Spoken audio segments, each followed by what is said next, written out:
پی آئی اے کی نجکاری کے حوالے سے اہلیت کی معیار کی منظوری۔ پی آئی اے کی نیلامی کے لیے بولی دہندہ کی مالیت کم از کم 30 ارب روپے تقریباً $100 ملین ہونا قرار دی گئی ہے۔ اس حوالے سے پری کوالیفیکیشن کمیٹی بھی قائم کر دی گئی ہے۔ فیصلوں کی منظوری وفاقی وزیر نجکاری عبدالعلیم خان کی زیر صدارت ہونے والی بورڈ میٹنگ میں دی گئی۔ واضح رہے کہ حکومت نے پی آئی اے کے 51% حصص کی نیلامی کے لیے بولیاں طلب کر لی ہیں، جبکہ کوالیفیکیشن اسٹیٹمنٹ جمع کرانے کی آخری تاریخ 3 مئی مقرر کی گئی ہے۔ کمیٹی کی جانب سے جاری کردہ اہلیت کے معیار کے مطابق بولی دہندہ کے پاس تازہ ترین مالیاتی کھاتوں کی بنیاد پر 30 ارب روپے موجود ہونے چاہیے۔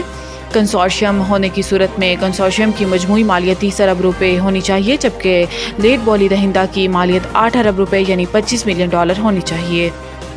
حلف نہ لینے پر توہین عدالت کی درخواست۔ اسپیکر اور ڈپٹی اسپیکر کے پی اسمبلی کو نوٹس۔ خیبر پختونخوا اسمبلی میں مخصوص نشستوں پر ارکان سے حلف نہ لینے کے حوالے سے توہین عدالت کی درخواست پر سماعت پشاور ہائی کورٹ کے جسٹس ایس ایم عتیق شاہ اور جسٹس سید ارشد علی پر مشتمل 2 رکنی بینچ نے کی۔ عدالت نے اسپیکر اور ڈپٹی اسپیکر صوبائی اسمبلی کو نوٹس جاری کرتے ہوئے آئندہ سماعت پر جواب طلب کر لیا۔ درخواست گزار کی جانب سے موقف اختیار کیا گیا ہے کہ عدالت نے مخصوص نشستوں پر منتخب ارکان سے حلف لینے کا حکم دیا، اس کے باوجود حلف نہیں لیا گیا۔ اسپیکر اور ڈپٹی اسپیکر نے عدالتی احکامات کی خلاف ورزی کی ہے، جس پر اسپیکر اور ڈپٹی اسپیکر صوبائی اسمبلی کے خلاف توہین عدالت کی کارروائی کی جائے۔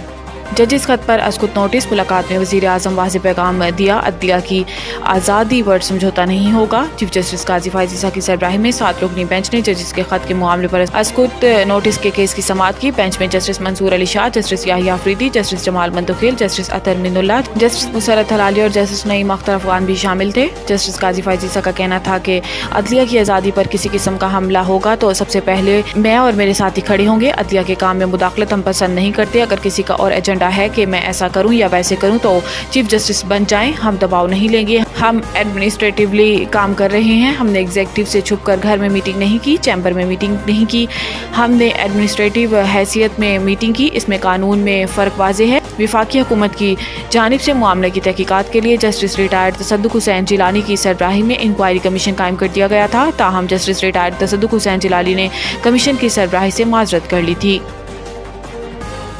9 مئی مقدمات میں عمران خان کی بریت کی درخواست دائر۔ ڈسٹرکٹ اینڈ سیشن کورٹ اسلام آباد میں بانی پی ٹی آئی کے خلاف تھانہ کانا میں درج 9 مئی کے واقعات سے متعلق کیس کی سماعت ہوئی۔ جوڈیشل مجسٹریٹ کی عدالت میں بانی پی ٹی آئی کے وکیل نعیم پنجوتھا پیش ہوئے اور انہوں نے عمران خان کی بریت کی درخواست دائر کی۔ جوڈیشل مجسٹریٹ سہیب بلال نے استفسار کیا کہ بانی پی ٹی آئی کے خلاف مقدمہ کا چلان جمع ہو گیا ہے، بانی پی ٹی آئی پر کتنے کیسز رہتے ہیں؟ وکیل نعیم پنجوتھا نے کہا کہ بانی پی ٹی آئی کی توشیخانہ کیس کی سزا معطل ہو چکی ہے، عدت میں نکاح سائفر کیس میں سزائیں ابھی باقی ہیں، جبکہ 190 ملین پاؤنڈ اسکینڈل کیس میں ضمانت کرانی ہے۔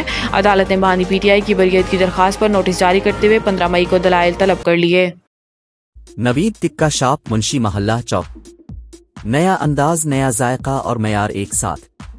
نوید ٹکا شاپ اپنا پیغام دیتے ہیں، ریٹ وہ جو ہر کسی کی پہنچ میں۔